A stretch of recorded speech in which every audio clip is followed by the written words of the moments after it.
안녕하세요. 저는 재작년에 결혼하고 현재까지는 아무런 트러블 없이 남편과 달콤한 신혼생활을 즐기고 있는 30대 초반 여성입니다. 다시 한번 말씀드리지만 남편과 저 사이는 너무 좋아요. 같은 회사에서 만나 딱 2년 연애하고 결혼했는데 그때나 지금이나 남편은 한결같이 제 이야기를 귀 기울여 들어주는 사람입니다. 그리고 자기랑 의견이 다를 때는 언제나 중립적인 위치에서 제 입장을 최대한 이해하려 노력하고요. 그러다 보니 하루하루 남편이랑 지내는 요즘이 행복하네요. 아직 저희에게 아이는 없어요. 뭐 일부러 아이를 거부하는 건 절대 아닙니다만 그냥 자연의 순리대로 따를 생각입니다. 둘만의 신혼생활이 너무 즐겁기 때문이기도 하고 특히나 지금처럼 아이가 없을 때 돈도 가능한 많이 모아두려고요. 이렇게 아무 문제 없이 행복한 결혼 생활인데 왜 여기에 사연을 쓸고 왔냐 궁금하실 텐데요. 사실은 모든 게 완벽하지는 않더라고요. 모든 문제의 근원은 바로 해도 해도 너무한 저희 시어머니십니다. 참고로 남편이 서울에 있는 대학을 졸업하고 취업도 서울에서 했거든요. 물론 저를 만나 현재 살고 있는 지역도 서울이긴 하지만 남편은 시골 출신이에요. 그렇다고 시골 출신인 남편에게 어떠한 편견도 가지고 있지 않았어요. 당연히 시부모님에게도 마찬가지고요. 말은 시골이라고 해도 여러분들이 상상하시는 그런 산골오지는 아닙니다. 경기도 최외곽 지역에서 소소하게 농사를 지으며 살고 계시죠. 거기다 차로 조금만 나가면 있을 건 다 있는 시내도 나오고 시댁 근처에 고속도로나 전철도 지나가기 때문에 사실 시골이라는 말이 어울리는 곳은 절대 아닙니다. 다만 시부모님께서 오히려 저를 서울에서 나고 자란 깍쟁이 취급을 하시며 처음부터 저에 대한 첫인상이 안 좋으셨어요. 그리고 남편과 같이 산지 2년이 다 되어 가는데도 아직까지 저만 보면 서울에서 자라서 그런가 정이 없다느니 아무것도 모르는 서울 촌것이라는 말씀을 하십니다. 시아버지도 딱히 저한테 잘해주시는 건 아니지만 그래도 적당히 선을 지키신다고는 생각해요.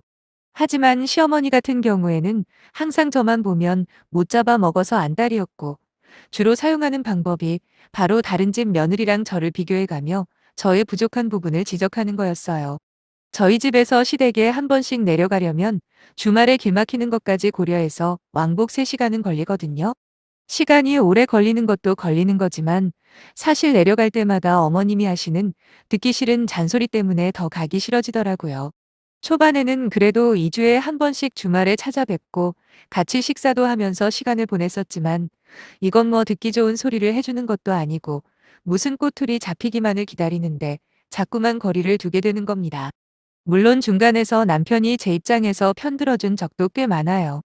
그 와중에 부모한테 버릇없이 구는 것도 아닙니다. 딱딱 예의 갖춰가면서 며느리인 제 편에서 설명을 해줘도 시어머니한테는 안 통하더군요. 사람이라는 게 잘한다 잘한다 해야 신도 나고 그리고 상대방한테 하나라도 더해주고 싶은 마음이 생기는 건 당연하잖아요. 반대로 뭐만 하면 이게 마음에 안 든다 저게 마음에 안 든다 그러시면 저도 사람인데 아무리 사랑하는 남편의 부모라고 해도 저도 모르게 마음에 벽을 쌓게 되더라고요. 결국 남편이 먼저 시댁에 내려가는 횟수를 줄이기 시작했고 어쩌다 보니 저희 쪽에서 이래저래 피해 다니는 모양새가 되어버렸지요. 그랬더니 나중에는 시어머니께서 종종 저한테 전화를 하셔서는 옆집 누구 며느리는 한 주도 빠지지 않고 내려온다고 그래서 일주일치 반찬을 맛깔나게 해놓는 건 물론이고 온 집안 대청소도 며느리가 대신해준다며 어떻게 당신 며느리인 저는 얼굴 한번 보여주는 것도 힘이 드냐는 식으로 눈치를 주십니다. 여기서 저희 결혼할 때 이야기를 잠깐 해보자면 남편과 저랑 동의하에 시가던 친정이던 그 어떤 도움도 받지 않았거든요. 아직 양가 부모님 노후 준비가 확실하게 마련된 것도 아닌데 괜히 저희 결혼하는 것 때문에 부담을 드리고 싶지 않았고 우리 두 사람이 모아둔 돈에다가 대출만 조금 더 받으면 저희가 다니는 직장 근처에 작은 전세 아파트 정도는 마련할 수 있겠더라고요. 마음을 조금만 비우면 얼마든지 우리 둘만의 힘으로 할 수 있는데 굳이 부모님들께 수천만 원씩 받는 것도 싫었고 어쨌든 부모 자식이 특별한 관계라고는 해도 큰돈이 오고 가면 자연스럽게 뭔가 바라는 게 생기게 뻔하지 않겠습니까? 원래 실망이라는 감정은 기대에서 온다고 바라는 게 많을수록 서운할 일도 많다고 생각합니다. 그래서 처음부터 부모님 도움 받지 않겠다고 못을 박아버렸고 그렇게 하나부터 열까지 남편과 제 힘으로 결혼 생활을 시작하게 된 거예요. 이런 모든 정황을 고려했을 때 저는 시부모님에게 바라는 게 딱히 있지를 않았습니다. 그러나 어찌된 영문인지 시부모님, 특히 어머님께서는 저한테 바라는 게 아주 많으시더라고요. 솔직히 결혼하고 다른 며느리들이 하는 만큼은 해드렸다고 생각하거든요. 매달 생활비를 꼬박꼬박 챙겨드리지는 못해도 기념일이나 명절 때는 최대한 성의껏 용돈이나 선물을 해드렸고 한 달에 한두 번은 찾아뵙고 맛있는 거 사드렸습니다. 이 정도면 기본은 하며 살았다고 생각하는데 어머님은 제가 하는 게 성에 안 차시는지 매번 뭔가를 해드릴 때마다 부족하다는 듯 불만을 이야기하셨고 더 많은 걸 요구하시는 겁니다. 심지어 제가 얼굴 한번 직접 보지 못한 본인 친구분 며느리를 들먹이면서 이번에 무슨 냉장고를 사줬다느니 TV를 사줬다느니 하시지를 않나. 또 누구 아는 형님 며느리는 용돈으로 째째하게 몇십만 원 이렇게 주는 게 아니라 100만 원 단위로 준다면서 어찌나 자랑자랑을 하는지 모릅니다. 딱 봐도 저 들으라는 소리인 거 맞죠? 그러면서 한다는 말이 본인도 며느리 자랑을 하고 싶었는데 글쎄 아무리 생각을 해봐도 할 말이 없다고 민망해 죽는 줄 아셨답니다. 아니 이런 말을 대체 왜 저한테 하시는지 모르겠어요. 막말로 며느리한테 대접을 받고 싶으면 자기가 먼저 시어머니로서 본받을 만한 모습을 보이는 게 먼저 아닙니까? 그리고 저를 예뻐하는 마음이 조금이라도 느껴져야 저도 마음에서 우러나와 효도를 하는 거지. 신혼 때부터 지금까지 저를 못마땅하게 생각하시는 게 느껴지는데 제가 골이 비었다고 어머님한테 알아서 이것저것 해드리겠냐고요. 그냥 딱 기본만 하며 사는 것도 제 입장에서는 많이 양보한다고 생각하는데 말이죠.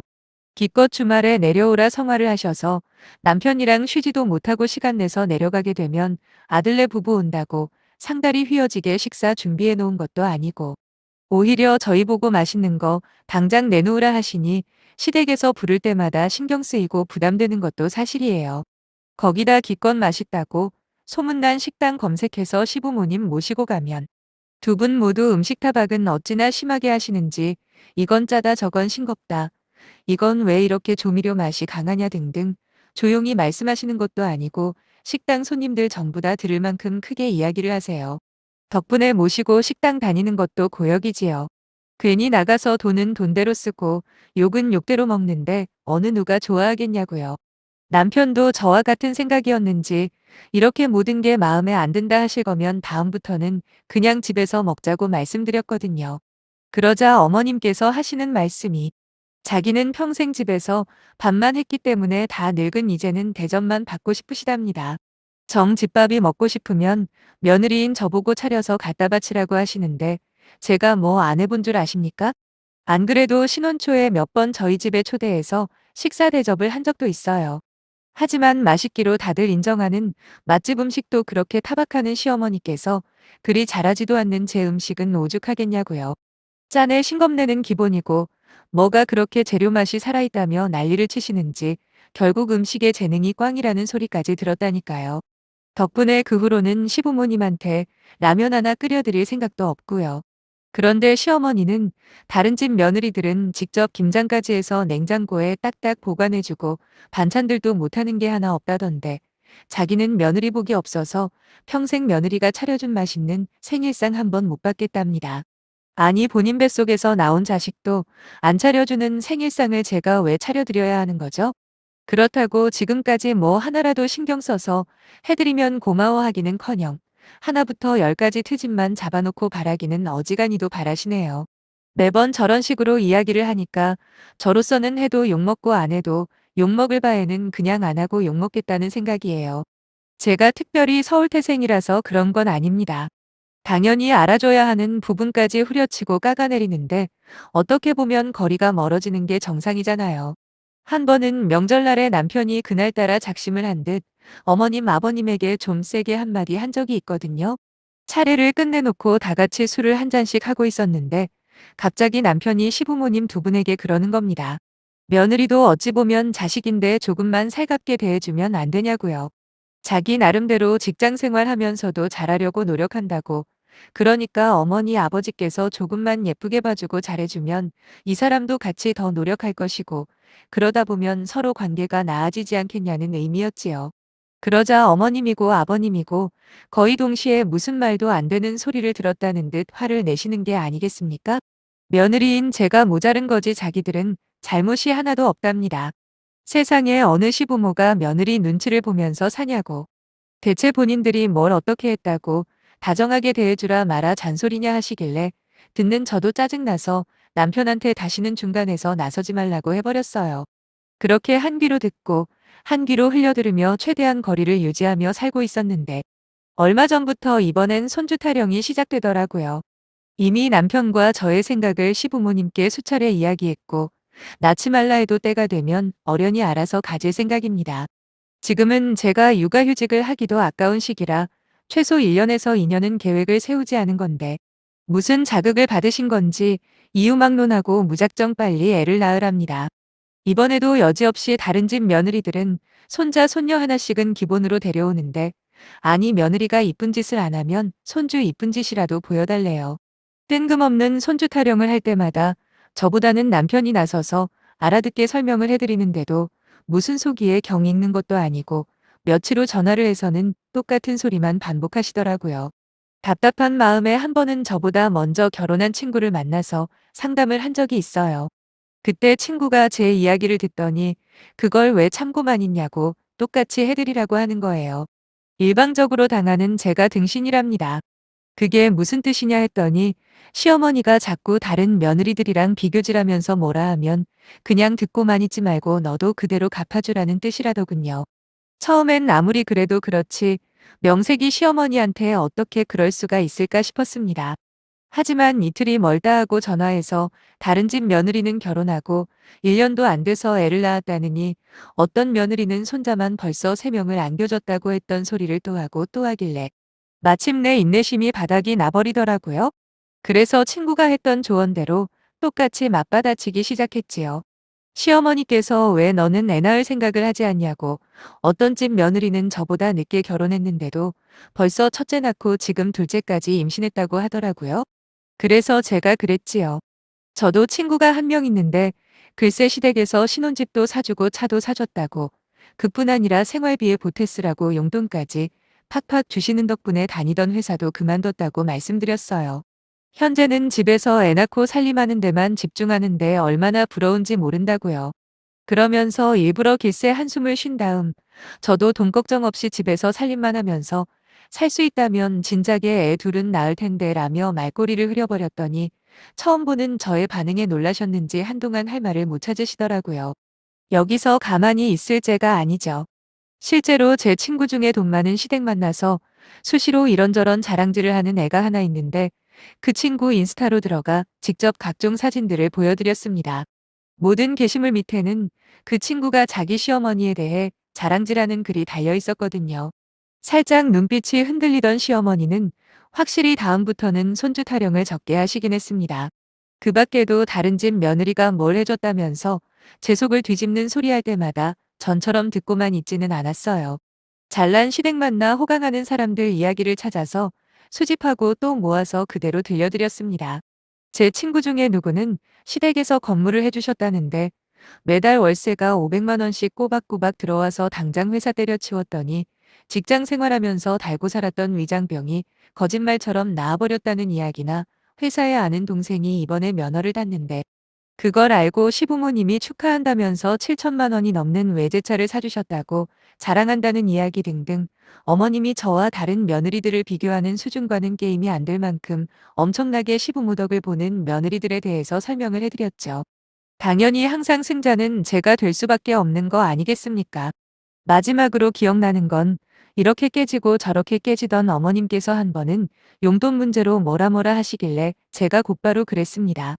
원래 며느리들이 시댁 가는 거 별로 안 좋아하는데 제가 아는 사람은 시댁 갈 때마다 용돈을 주시는 시부모님 덕분에 오지 말라고 해도 매주 내려간다고요. 솔직히 저도 그런 시부모님이 있다면 아예 모시고 살 수도 있을 것 같다 질러버렸더니 딱 그 시점 이후로는 어머님이 두 손 두 발 들어버리셨네요. 소위 맞불 작전이라는 게 이렇게까지 효과가 좋을지는 몰랐는데 지금까지는 대만족 중입니다. 전처럼 말도 안 되는 요구를 하는 경우도 확 줄어들었고 결정적으로 꼬장꼬장한 성미도 한풀 꺾이셨거든요. 거기다 저번 주에는 두 분 결혼기념일이라 맛있는 거 사드시라고 20만 원 용돈을 드렸는데 글쎄 처음으로 고맙다 인사를 하시는 게 아니겠습니까? 하긴 괜히 아들 며느리랑 신경전 펼쳐봐야 저희보다 당신들이 더 손해라는 걸 아신 건지 저를 대하는 태도도 확실하게 좋아진 게 느껴지네요. 더도 말고 덜도 말고 뭐 이대로만 지내면 더 바랄 게 없는 요즘입니다. 그냥 흘려듣고 참고 사는 것만이 능사가 아니라는 점 이번 일을 계기로 똑똑히 배웠네요. 그럼 앞으로도 똑부러지게 잘 대처하며 잘 살게요. 감사합니다.